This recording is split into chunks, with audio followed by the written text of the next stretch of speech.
Memphis, Tennessee, July 22nd to Interocean, Chicago. Can you send Miss Ida Wells to write it up? Lee Walker, colored man, accused of white women. Answer, R.M. Martin with Public Ledger.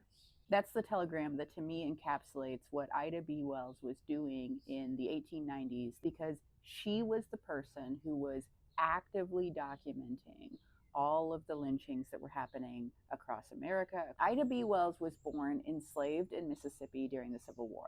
She was raised by people who valued their freedom and who talked a lot about what it was to be a participant in this democracy.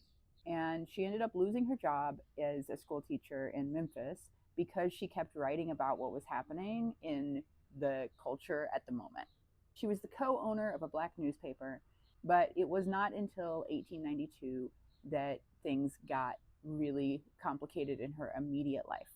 She was the godmother to the daughter of Tom Moss. And Tom Moss was a grocer in Memphis. And following a conflict with two little boys, a white boy and a black boy, playing marbles in front of the store, they end up having a lynching surrounding this store.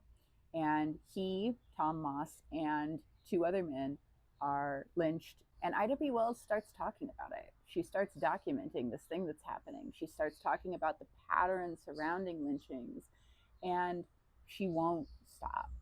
They burned down her newspaper. All of the newspapers that they have at the time that she was writing, we don't have any of her early writings because everything was destroyed. And she moves to Chicago, but she won't stop. And she continues documenting this pattern of lynchings that are happening.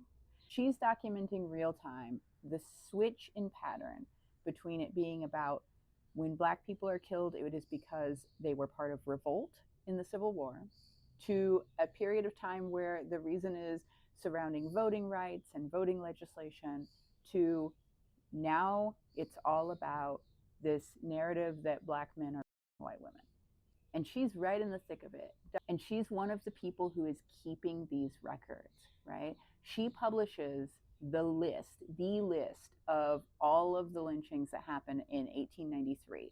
She documents who they are, everything we know about them, their names, the accused crimes, the locations, in a way that nobody else is doing at the time. Ida B. Wells was the human being who was willing to talk about it and who could, as a woman, talk about the pattern of false allegation that was driving a lot of this. And it was commonly known enough that when there were lynchings happening, while there's a black man sitting in jail waiting to be pulled out and lynched, they're literally telegramming her and saying, will you come down and write up this story?